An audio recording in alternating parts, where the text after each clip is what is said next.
시편 50편 15절 말씀입니다. 우리 한 목소리로 합독하시겠습니다. 환난 날에 나를 부르라. 내가 너를 건지리니 내가 나를 영화롭게 하리로다. 아멘. 저는 함께 봉독한 말씀을 통해서 부르짖어야 할 때 부르짖으라 라는 제목으로 말씀을 나누도록 하겠습니다. 우리 교회 2021년 표어가 성령 충만, 예수 충만입니다. 우리 한번 따라해 볼까요? 성령 충만, 예수 충만. 성령 충만, 예수 충만.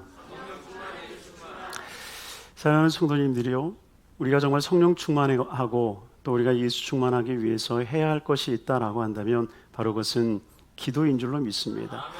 기도할 때 우리가 정말 성령으로 충만해지고 예수로 충만케 되는 줄로 믿습니다.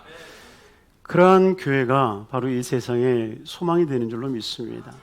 세상 어느 곳에서도 기도하는 곳은 없습니다. 기도하는 곳은 유일하게 교회밖에 없습니다. 살아계신 하나님 앞에 기도하는 것은 저와 여러분들 교회만이 하는 특권이요, 그 기도의 모습을 통하여서 이 세상에 소망이 있고 이 세상에 희망이 있는 줄로 믿습니다. 그러니 만약에 교회가 기도를 멈춘다고 한다면 세상에 소망이 있을 수가 없고, 오직 기도하는 교회를 통해서 세상에 소망이 넘쳐나는 줄로 믿습니다. 그러니 정말 저와 여러분들을 통해서 우리 교회가 또 우리의 삶이 기도하는 삶으로 변화되기를 주임으로 축원합니다. 우리 주기 목사님이 늘 기도를 강조하지 않았었습니까? 기도를 강조하시면서 하셨던 이야기 중 하나가, 사람이 3분만 5분만 숨을 안 쉬어도 죽는데 하물며 우리가 기도를 하지 아니하면 우리는 영적으로 죽는 존재가 된다. 그러니 기도해라, 기도해라. 사실 우리가 처음 예수를 믿었을 때 믿을 때부터 기도하지는 않죠. 그렇기 때문에 기도하지 않아도 영적으로 죽는다라고 하는 것이 무슨 얘기인지 사실 피부로 와닿지가 않습니다. 그런데 기도의 줄을 한번 잡은 성도님들은 기도하지 않는다는 것이 어떤 것인지 알아요. 그래서 새벽에 기도를 멈추지 못하는 것이고 저녁에 기도를 멈추지 못하는 것입니다. 왜? 기도하는 가운데 생명줄이 우리에게 이어져 있음을 경험하게 되는 거거든요. 그래서 정말 이것이 생명줄이구나. 정말 기도가 예수 그리스도와 연결된 생명줄이구나. 그러니 그 기도의 줄을 놓지 못하는 거예요. 여러분, 처음 아담과 하와가 죄를 범하였을 때에 하나님이 말씀하신 것은 정령 죽으리라 말씀하셨거든요. 이 선악과를 따먹으면 정령 죽으리라. 근데 죽었습니까? 안 죽거든요. 분명히 죽는다고 했음에도 불구하고 아담과 하와가 죽지 않자 마귀들이 아담과 하와를 꼬신 것이 무엇입니까? 거봐, 안 죽잖아. 하나님 거짓말쟁이야. 그러니까 안 죽어. 기도 안 해도 안 죽어. 그러나 정말 안 죽은 겁니까? 아니죠. 영이 하나님과 단절되고 결국 영원히 죽은 것 아니겠습니까? 그러니 우리가 정말 기도를 통하여서 우리의 영혼이 그리스도와 함께 호흡하며 살아갈 수 있는 저와 여러분들이 되기를 주님의 이름으로 축원합니다. 기도 많이 우리로 성령 충만하여서 예수 충만하여서 흑암의 세력들이 틈타지 못하며 정말 하나님께 영광이 되어지는 거룩한 삶을 살아가게 하는 줄로 믿습니다. 우리 정기 목사님이 우리 교육자들한테 혼낼 때는 그렇게 혼내셨어요. 너희 하루에 아침, 점심, 저녁 먹잖아. 아침, 점심, 저녁 3시간 동안 밥을 먹으면서 1시간도 기도 못하냐고 그러면서 엄하게 꾸중을 하셨던 기억이 있습니다. 사랑하는 성도님들이, 우리는 기도해야 돼요. 종교개혁을 일으켰던 마틴 루터도 그가 기도의 훈련을 받았던 것이 가장 초창기에 있었던 그 수도원에서의 생활이었다고 이야기를 합니다. 아우구스티누스 수도원이라고 하는 곳에서 기도의 훈련을 받는데 거기서는 새벽 2시면 종이 치는 거예요. 새벽 2시면 종이 한번 땡 하게 치는데 그러면 다 일어나서 옷을 입고 침대 끝자락에 이렇게 앉아 있다가 다시 종이 땡 치면 다 사제들이 나와서 일렬로 성전을 향해서 걸어가는 거예요. 그리고 기도하는 거예요. 그런데 그 기도가 얼마큼 반복이 됐느냐? 3시간마다 한 번씩 종을 쳤다는 거예요. 3시간마다 한 번씩 종을 치는데 종을 칠 때마다 가서 40분씩 왜 40분을 정했는지는 잘 모르겠습니다만, 그러나 40분씩 3시간 주기로 종소리를 듣고 기도해야 되는 거예요. 그런데 사제들도 바쁘다 보면 기도 못하는 건 아니겠습니까? 그러면 거기서는 기도를 빼먹으면 기도를 반드시 보충해야 되는 거예요. 그래서 루터가 가르치는 사역까지 함께 했던 사람이기에 가르치다 보니까는 기도 시간이 놓쳐서 어느 때는 일주일 동안 먹지도 않고 성전에서 기도만 한 적도 있다고 합니다. 나중에는 어떤 그런 형식적, 의식적 기도의 모습을 끊었기는 했지만, 그러나 종교개혁을 이룬 후에도 기도의 줄은 그어 놓지 않았다라고 얘기를 합니다.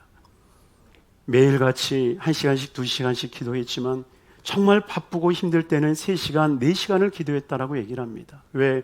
나의 힘으로 할 수 없고 오직 성령의 힘으로 할 수 있기 때문에.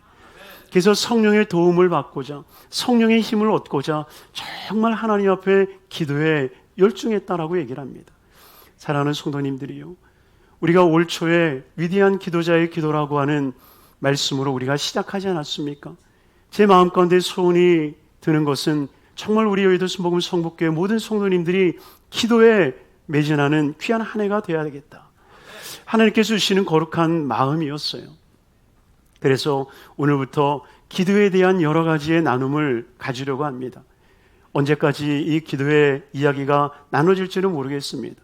제 마음 같아서는 올 한 해 1년 동안 주일 말씀은 기도에 집중해서 말씀을 나누고자 하는 마음이 생겨요.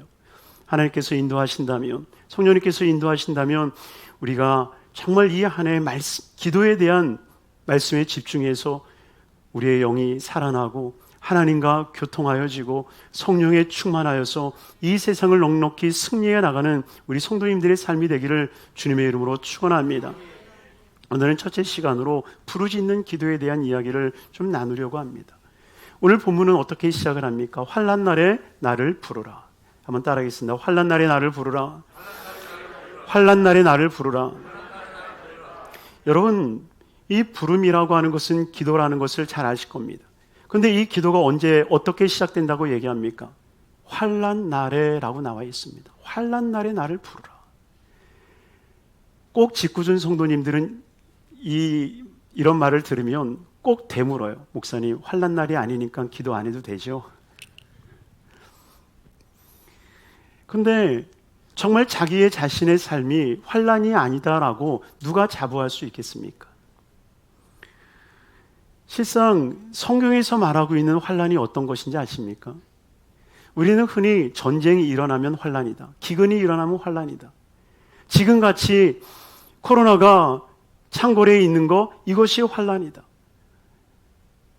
비가 내리지 않아서 환난이고 북극이 녹아서 환난이고, 어떤 그러한 현상들에 의해서 우리가 환난과 환난이 아닌 것을 구분하지만, 그러나 실상 성경에서의 말씀하시는 환난이라고 하는 것은 의미가 좀 다르다라고 하는 거예요. 왜냐하면 여러분, 우리가 살다 보면 많은 사람들을 대하지만 어떤 사람들을 만나면 똑같은 일인데요, 어떤 사람은 되게 급해져요. 어이구 어떻게 하지 큰일 났네 하면서 발을 동동동동 굴르는 사람이 있는 반면에 똑같은 일인데도 불구하고 태연한 사람이 있어요. 괜찮아. 아주 태연하게 뭐든지 받아들이는 분들이 계시거든요. 신앙생활 할 때도 많이 보시잖아요. 똑같은 건데 반응이 달라요. 그러니 그 모습만 보더라도 환난이라고 하는 것을 어떻게 정의할 수 있겠냐는 거예요. 우리 인생 가운데 환난을 어떻게 정의할 수 있겠냐는 거예요. 병 걸리면, 가난해지면, 근데 그 병이라고 하는 기준이, 가난이라고 하는 기준을 누가 세울 수 있겠냐는 거예요. 결국은 내 스스로 세우는 것 아닙니까? 내가 생각했을 때 가난이면 환난이고, 내가 생각했을 때 질병이면 환난이다라고 여기는 것 아니겠습니까? 무던한 사람들은 웬만한 질병에도요, 아프다고 얘기도 안 하고요, 약도 잘 안 먹고 병원에도 잘 안 갑니다. 그래서 집사람한테 가끔 그래요. 나 같은 사람에 있으면 병원 의사 다 망할 거야. 안 가니까 웬만해가지고 제가 병원을 안 가거든요. 그러니 어쩌면 모든 것들이 상대적일 수 있다라고 하는 것입니다. 그러나 성경에서의 말하고 있는 환난은 조금 달라요. 무엇이 환난이냐? 바로 우리가 죄를 지음으로 말미암아 악한 영들이 이 세상을 지배하고 있는 그 순간으로부터 이 세상은 환난의 시기라는 것입니다. 이미 공중권세에 잡은 악한 영들이 이 세상을 잡고 있는 거예요. 예수 그리스도께서 십자가의 승리를 이루셨음에도 불구하고 악한 영들은 아직까지도 철수하지 않고 저와 여러분들을 우는 사자와 같이 우리를 물고 뜯고 죽이려 하고 있다라고 하는 것입니다. 마치 안전한 포도원 같지만 그러나 그 포도원의 장벽을 허물려고 하는, 그 포도원을 허물려고 하는 작은 여우들이 곳곳에 도사리고 있는 것처럼 바로 그 여우들이 도사리고 있는 그 자체가 환난임을 성경은 말씀하고 있다는 것입니다. 그러니 아브라함과 조카 롯이 서로 결별할 때에 조카 롯이 소돔과 고모라 성을 선택하지 않습니까? 롯이 보아도 소돔 땅은 기름진 땅이었고 풍요의 땅이었습니다. 아브라함이 보았을 때에도 그 땅만큼 형통한 땅은 없었습니다. 어쩌면 그것 때문에 하나님은 그 밤에 아브라함에게 나타나서 위로를 해 주셨을지 몰라요. 누가 봐도 그 땅은 아름다운 땅이었고 풍요로운 땅이었습니다. 그런데 천군 천사들이 아브라함을 찾아와서 이야기하죠. 소돔의 성에 대한 이야기를 하는 순간에 아브라함이 아차 싶은 거예요. 아, 축복의 땅이 축복의 땅은 아니구나. 기적의 땅으로 보았는데 기적의 땅이 아니구나. 곧 닥칠 환난과 곧 닥칠 그 멸망의 날들을 들어보니 그 땅은 결코 평화의 땅이 아니었다는 것입니다.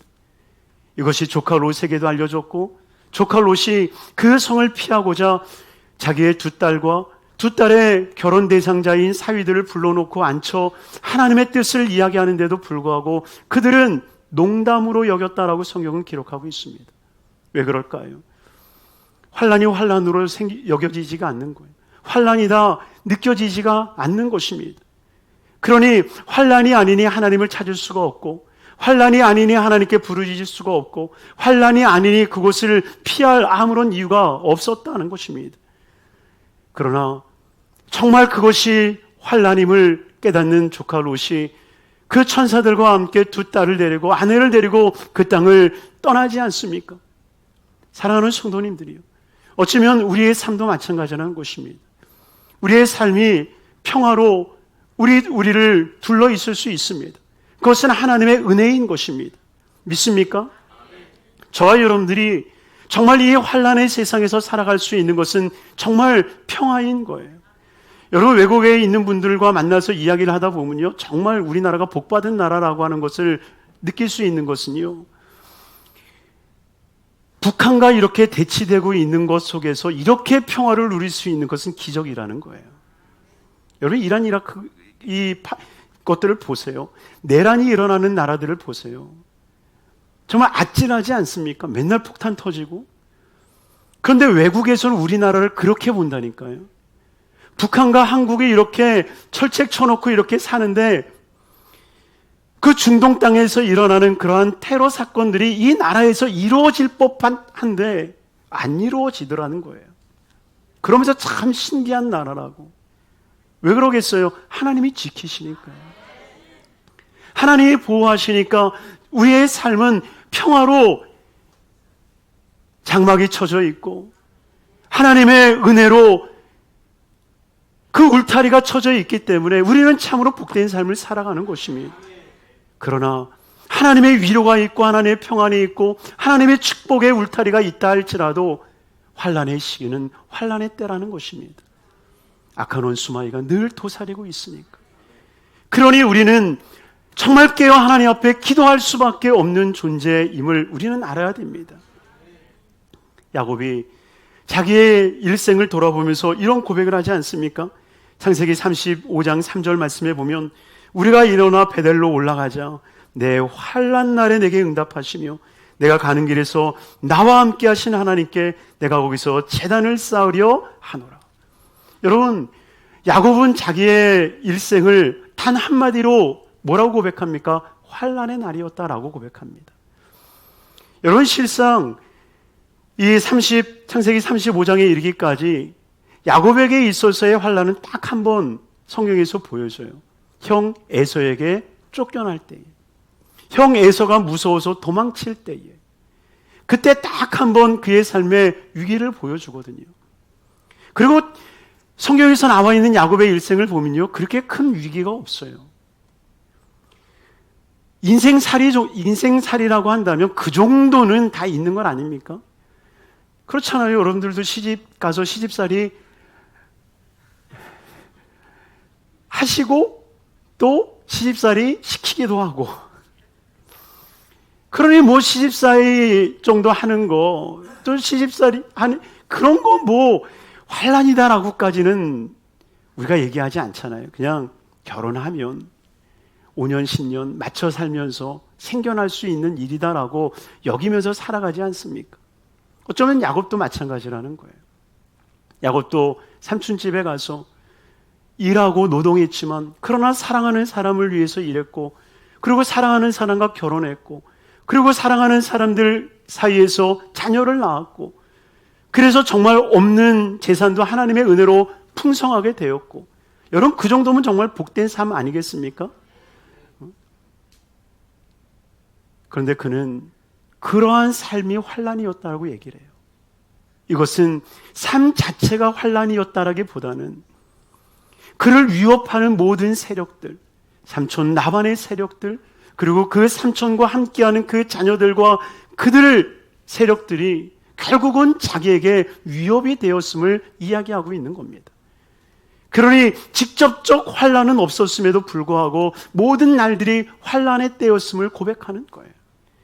그러니 야곱은 하나님 앞에 기도할 수밖에 없었고, 그렇기 때문에 하나님 앞에 베델로 올라가 하나님께 단을 쌓고 하나님 앞에 거룩한 예배를 드릴 수 있었던 것입니다. 그러니 저 여러분들의 삶 가운데 정말 고난이라고 하는, 세상에서 말하는 환난이라고 하는 것이 우리 삶 속에 밀어닥치기 전에 먼저 하나님 앞에 깨어 이 환난의 시대에, 이 죄악된 세상에서 하나님의 은혜가 나를 뒤덮고 오직 성령의 충만함의 은혜가 우리 삶 가운데 이루어지기를 소망하며 기도하는 여러분들이 되기를 주님의 이름으로 축원합니다. 그렇다면 한 발 더 나아가서 환난의 날에 나를 부르라라고 말씀을 하셨는데, 이 부른다라고 하는 것이 과연 무엇을 의미하겠는가? 여러분, 헬라어 카라라고 하는 말은 성경에서 참 많이 등장하는 단어 중에 하나입니다. 부르다. 그런데 이 카라라고 하는 이 말이요, 성경에 보면 여러 말로 번역이 되는데 첫 번째 의미가 무엇이냐면 주님의 이름을 부르는 것, 상대의 이름을 부를 때 이 카라라고 하는 단어를 씁니다. 그래서 상대의 이름을 부르는 것, 즉 하나님의 이름을 부르고 야훼의 이름을 부르고 예수의 이름을 부르는 것. 사랑하는 성도님들이요, 저와 여러분들이 받은 모든 복을 다 헤아린다 할지라도 예수의 이름을 우리가 부를 수 있는 이 복은 그 무엇과도 비교할 수 없음을 깨달으시길 바랍니다. 정말 우리가 예수의 이름을 부르는 것만큼 복을 받은 것이 없어요. 여러분, 이스라엘 백성들은 하나님의 이름을 마음 놓고 부르지 못했습니다. 그러나 저와 여러분들에게는 예수 그리스도를 이 세상에 보내주셨을 뿐만이 아니라 진정 그의 이름을 부를 수 있는 놀라운 특권을 허락해 주신 것입니다. 그러니 베드로가 성령을 받고 첫 기적을 행하였을 때에 무엇으로 그 기적을 일으킵니까? 사도행전 3장 6절에 보면 베드로가 이르되 은금은 내게 없거니와 내게 있는 이것을 내게 주노니 나사렛 예수 그리스도의 이름으로 일어나 걸으라. 나사렛 예수 그리스도의 이름으로 일어나 걸으라. 여러분, 그 이름의 선포를 베드로가 하고 있다는 것입니다. 안진뱅이가 일어나서 펄쩍펄쩍 뛰며 성전에 들어가서 하나님을 마음껏 찬양하는 것을 보면서 그 성전이 소동케 되었습니다. 제사장들이 나오고 서기관들이 나와서 이게 무슨 난리냐? 하나님의 성전에서 이게 무슨 난리냐? 저 사람이 왜 성전에서 저렇게 뛰고 하나님을 찬양하느냐? 도대체 어떻게 된 일이냐? 많은 사람이 물었을 때에 베드로가 그 공회에서 뭐라고 얘기합니까? 사도행전 4장 10절 말씀에 너희와 모든 이스라엘 백성들은 알라. 너희가 십자가에 못 박고 하나님이 죽은 자 가운데 살리신 나사렛 예수 그리스도의 이름으로 이 사람이 건강하게 되어 너희 앞에 섰느니라. 나사렛 예수 그리스도의 이름. 그러니 4장 12절을 통하여서 베드로가 선포하는 것이 무엇입니까? 다른 이로서는 구원을 받을 수 없나니 천하 사람 중에 구원을 받을 만한 다른 이름을 우리에게 주신 일이 없습니다. 할렐루야. 주님께서는 저와 여러분들에게 주의 이름을 부를 수 있는 특권을 허락해 주셨다라고 하는 거예요. 어떤 분들은 예수 기도할 때 주여 주여 주여 주여 하니까 아니 도대체 주문 외우듯 주님의 이름을 부르냐고, 그런 망령된 짓 하지 말라고. 근데 제가 가만히 생각해 봤어요.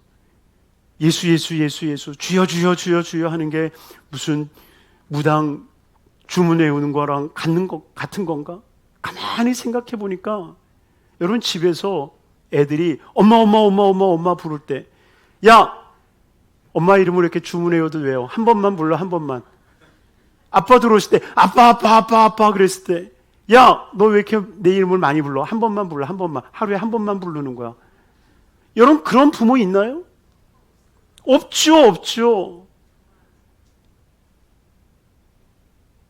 하물며 여러분 하나님께서 저와 여러분들을 자녀 삼으셨다는 거예요. 자녀 삼은 저와 여러분들에게 주님이 주신 특권은요, 그의 이름을 부를 수 있는 거예요. 여러분들은 저한테 그냥 목사님이라고만 부르지만 저희 딸은요 아빠라고 부릅니다. 한 번만 부르는 줄 아세요? 아니에요. 아빠.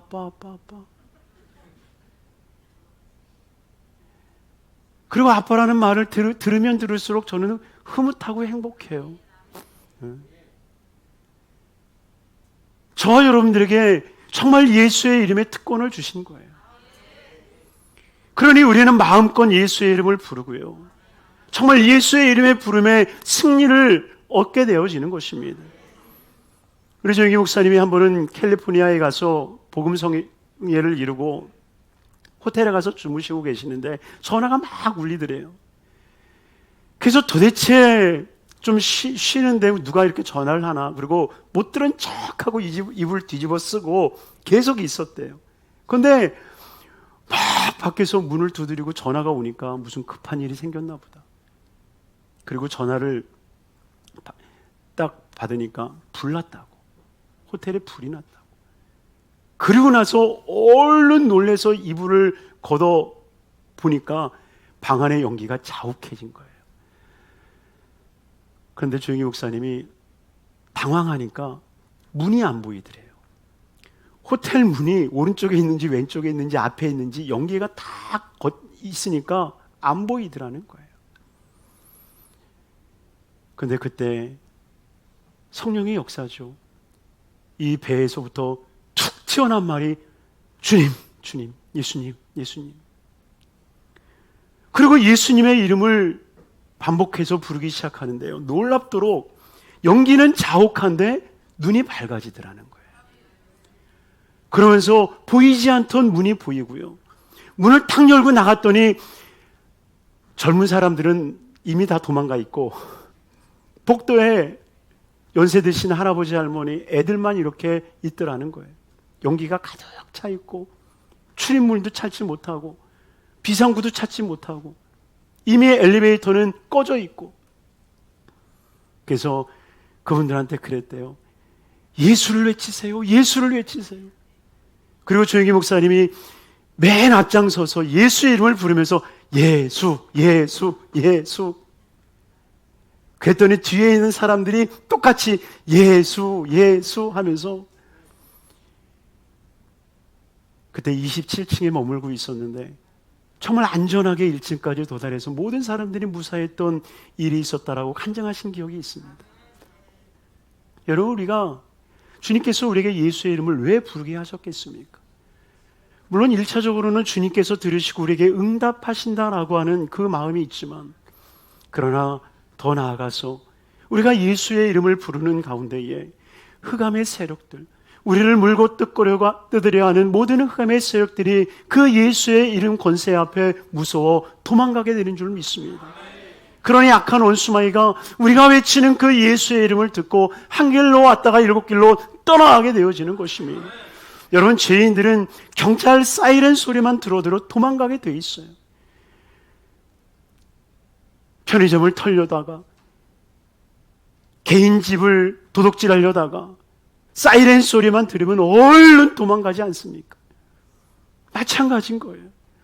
여러분, 우리를 틈타는 악한 세력들이 우리가 부르는 예수의 이름의 권세 앞에 무너지게 돼 있고, 저와 여러분들이 성령에 충만하여 온전히 주의 은혜를 잊게 되는 줄로 믿습니다. 보혈의 능력이라고 하는 책을 썼던 이 맥스웰 화이트 목사님이 계셔요. 제가 이 마음이 다운이 될 때마다 제가 빼서 읽는 책 중에 한 권이 바로 보혈의 능력이라고 하는 책이에요. 근데 그 보혈의 능력이라고 하는 책을 보면요, 이 맥스웰 하우스 목사님이 이 예수의 이름을 부르는 것과 보혈을 선포하는 것을 통해서 목회의 일생을 통해 기적을 경험하시는 거예요. 어떨 때는 그분이 고속도로를 가다가 이 전복 사고가 일어난 적도 있었다고 합니다. 그냥 차가 뒤집어진 게 아니라 두세 바퀴를 돌아가면서 이 전복 사고도 있었고, 사모님도 큰 이 통에 뜨거운 물을 끓이다가 그만 그것이 앞으로 쏟아져서 큰 화상을 입은 적도 있고, 생활을 하면서 엄청난 이 문제들이 있었는데도 불구하고 그 순간 가장 먼저 외친 것은 예수, 예수의 보혈. 이것이 외쳐지면서 병원에 누워 있어도 예수 보혈, 예수 보혈, 예수 보혈, 예수 보혈, 예수 이름, 예수 이름, 늘 그것을 외쳤다는 것입니다. 놀랍게도 차가 세 바퀴 네 바퀴 고속도로에서 돌았음에도 불구하고 정말 머리카락 하나 상하지 않고 하나님께서 이 안전하게 인도해 주시더라는 것입니다.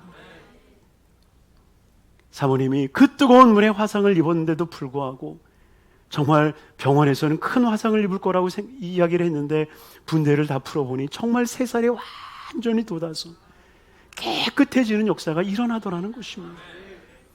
그러니 정말 예수의 이름을 부르는 것만으로도 정말 악한 영들이 떠나가고 하나님의 영이 우리의 삶을 지배하게 됨을 기억하시길 주님의 이름으로 축원합니다. 그러니 우리의 삶 가운데 부정적인 생각과 부정적인 마음이 들 때마다 예수의 이름을 외치시길 바랍니다. 예수, 예수, 예수, 나의 구원자 예수, 나의 산성이 되시는 예수, 나의 능력이 되시는 예수, 나의 소망이 되시는 예수.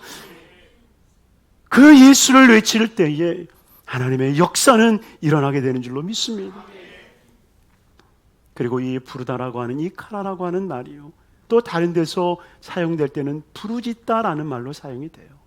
우리가 잘 아는 예레미야 33장 3절의 말씀, 너는 내게 부르짖으라 내가 내게 응답하겠고 내가 알지 못하는 크고 은밀한 일을 내게 보이리라.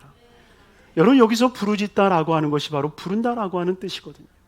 그런데 여기서 부른다라고 하는 뜻은 무엇입니까? 소리를 높여 부르는 거예요. 목이 터져라 부르는 거예요. 제가 종종 1부부터 소리를 너무 높여서 설교하면요, 제가 이렇게 3부 때 소리를 못 높입니다. 사실 소리를 높인다라고 하는 것이 얼마나 힘든 일인지 몰라요. 그런데 정말 주님께서는 우리를 소리 높여 주님을 찾기를 원하고 계세요. 여러분, 여기에는 놀라운 비밀이 숨겨져 있음을 아셔야 돼요. 여러분, 세상에서 누가 누군가에게 부탁을 하거나 청을 할 때 여러분 어떻게 합니까? 가장 낮은 자세로 가장 공손한 마음으로 상대방에게 나가지 않습니까? 인사도 90도로 하고 두 손도 모으고 내가 부탁할 게 있어서 사실은 왔어요 하면서 최대한으로 공손하게 상대에게 나아가야지만 들어줄까 말까 하는 일들이 얼마나 많이 있습니까? 그런데 내가 부탁하러 갔는데 그 상대에게 고개 똑바로 들고 소리를 지르면서 해달라고 하라니까 여러분, 이럴 수 있나요? 세상에서 소리를 내서 욱박지를 수 있는 것은요, 상하의 계급 체제에서만 가능합니다. 그 계급체제에서 윗사람이 아랫사람한테는 소리를 지르면서 명령할 수는 있어요. 그런데 아랫사람이 윗사람한테 부탁할 때는 절대로 소리를 지를 수가 없는 일이라는 거예요. 공손하게 얘기를 해야 됩니다. 어떻게 보면 우리가 하나님께 나아가는 것도 마찬가지 아니겠어요? 어쩌면 하나님 앞에 최대한 공손하게 나가야 되잖아요. 그래서 머리도 조아리고 할 수 있으면 무릎도 꿇고 구약 성경 같으면 죄도 뒤집어 쓰고 옷도 찢고. 그런데 성경에는 뭐라고 말씀하시느냐? 부르짖어라, 부르짖어라. 여러분, 세상의 이치와 다르게 주님은 말씀하고 있다는 거예요. 왜요? 여러분, 가만히 생각해 보면 정말 부탁하면서 소리 지를 수 있는 대상이 딱 한 명이 있어요. 누굴까요? 엄마. 자식들이 엄마한테는요, 부탁하면서 소리 질러요. 엄마, 나 배고파, 밥 줘.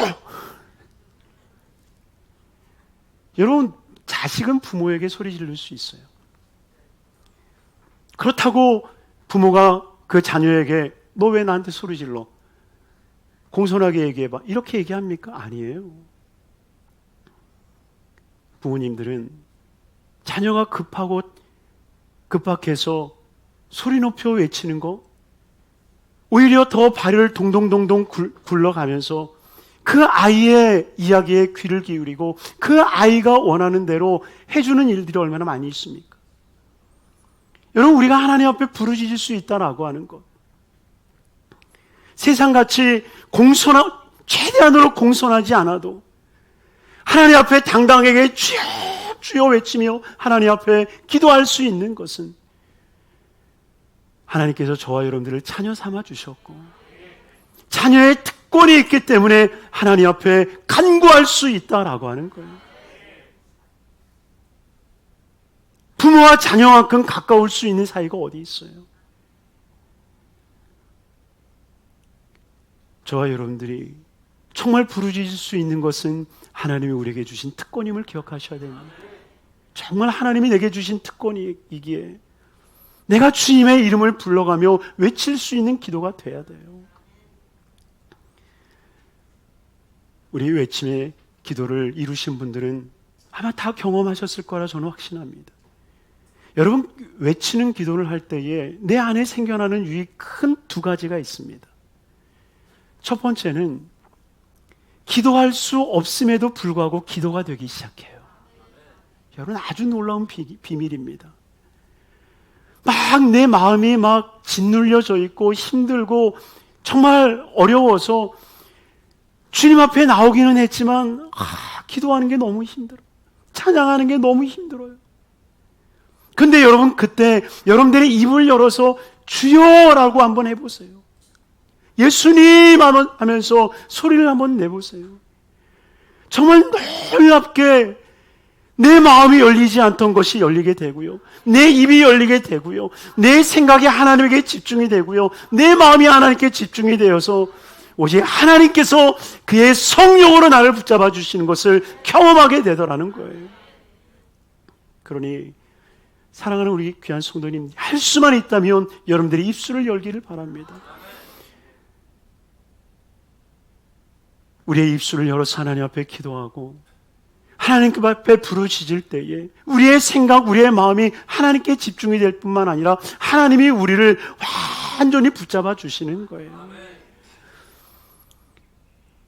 종교개혁을 일으켰던 마틴 루터가 자기 친구인 이발사 페터에게 썼던 편지가 하나 있습니다. 편지가 한 10장 정도로 되어 있는 건데 그것이 아주 작은 소책자로 혹은 기도문 책에 껴서 이렇게 출판할 때가 있는데, 여러분, 그것에 보면 루터가 기도의 비밀을 한 가지 이야기를 해요. 정말 주의 일을 하다가 악한 영들의 공격을 받기 시작하면 자기는 모든 일을 내려놓고 기도 골방으로 뛰어간다는 거예요. 기도의 골방으로 뛰어가고 성도님들이 모여있는 그 성전으로 뛰어간다는 거예요. 그리고 거기서 주님의 이름을 외치기 시작한다는 것입니다. 소리내어 기도하기 시작하는데 마귀들이 기도하지 못하도록 내 마음을 붙잡을 때는 성경을 펴서 성경을 읽기 시작한다는 거예요. 성경을 소리 높여서 외쳐 읽기 시작한다는 거예요.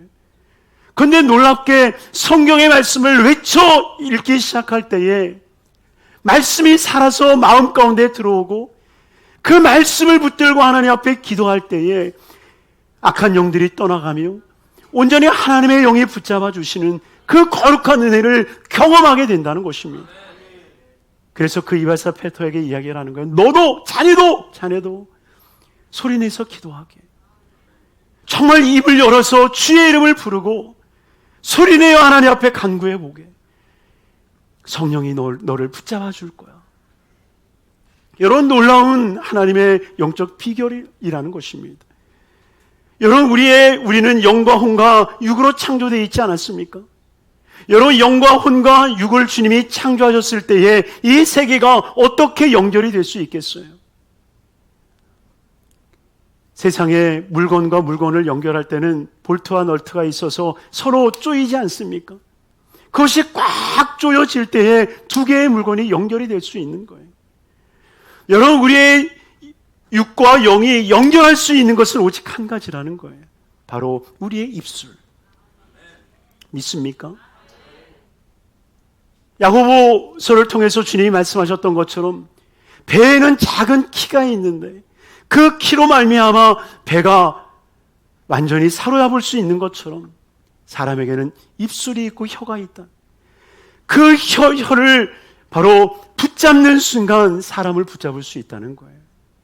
모든 육체를 제어하는 것은 혀에 있다는 것입니다. 그러니 우리의 혀를 통하여서 우리의 입술을 통하여서 주의 이름을 부르고 주의 이름을 외칠 때에 주의 영이 우리를 강권하기 시작하는 거예요. 우리의 영을 통해서 우리의 육을 붙잡아 주시는 거예요.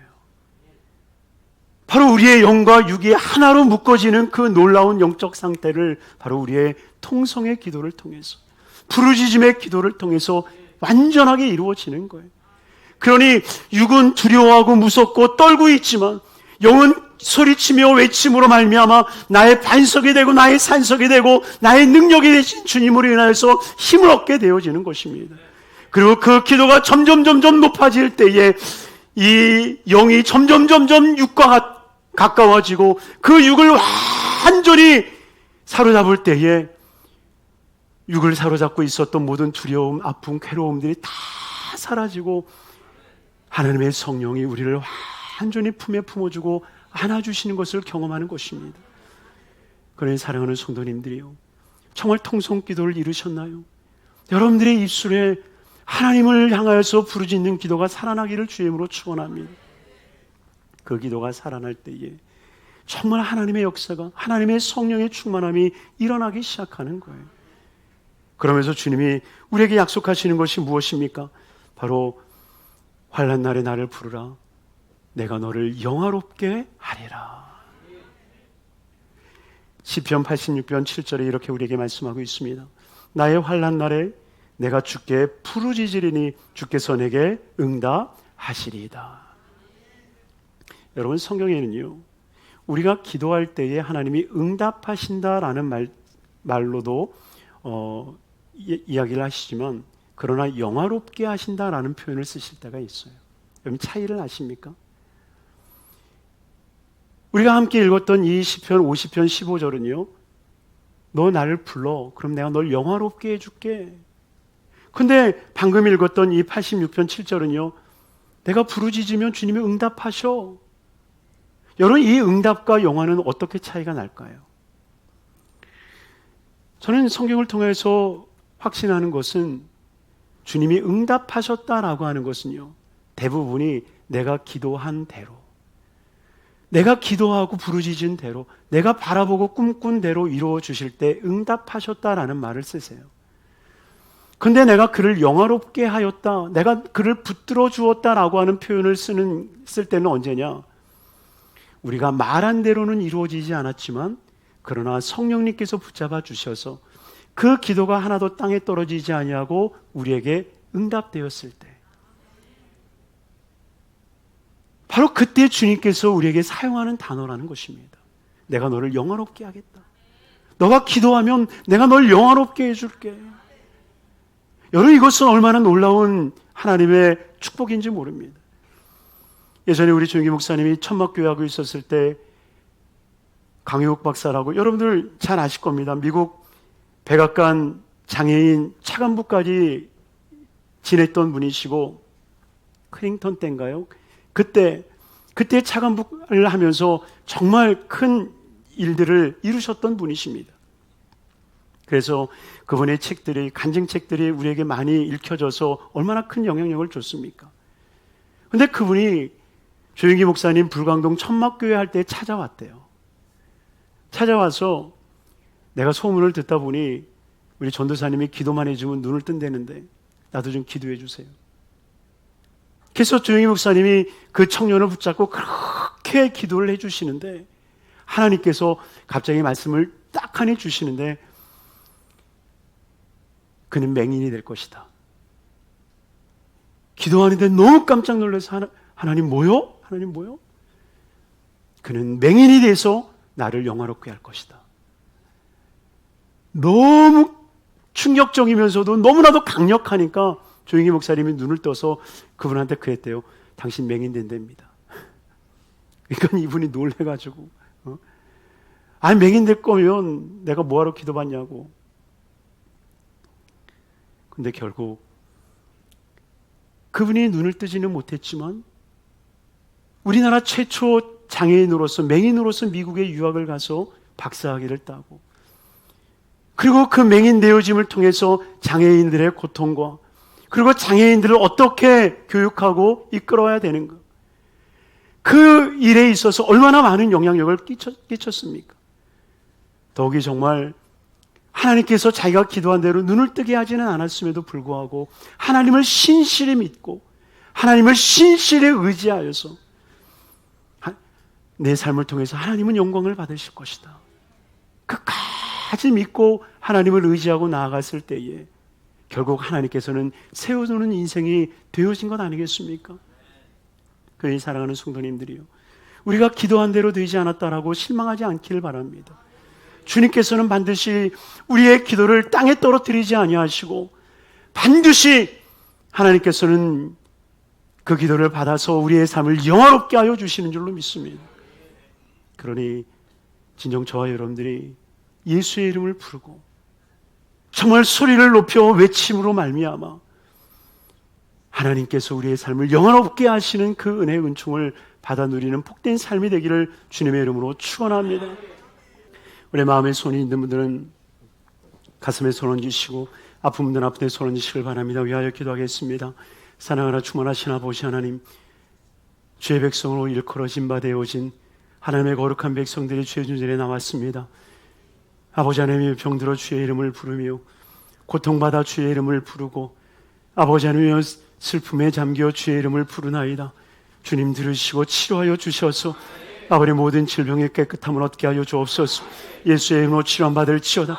예수의 이름으로 치료받을지어다.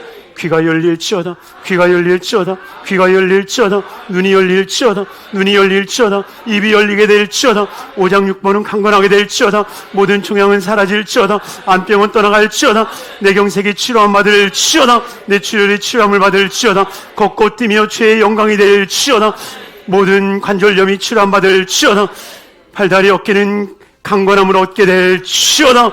모든 중이염들은 사라질지어다. 모든 이가 흔들리며 아파하는 심령들이 치료함을 받을지어다. 두통과 불면증은 사라질지어다. 혈액암이 치료함을 받을지어다. 아버지 안에 아이를 낳고 아버지 안에 회복이 되지 않아 고통받는 심령 예수의 이름으로 치료하여 주시옵시고 강건케 하여 주시옵소서. 아버지 하나님여 축복합니다. 마음의 고통을 받고 있는 심령들 치료하여 주옵시고 영육간에 강건하며 주의 은혜가 있게 하여 주옵소서. 아버지의 평안함이 있게 하여 주옵시고 아버지 하나님이여 주의 영광이 될 수 있는 귀한 삶이 되게 하여 주옵소서. 복이 있을지어다. 은혜가 있을지어다.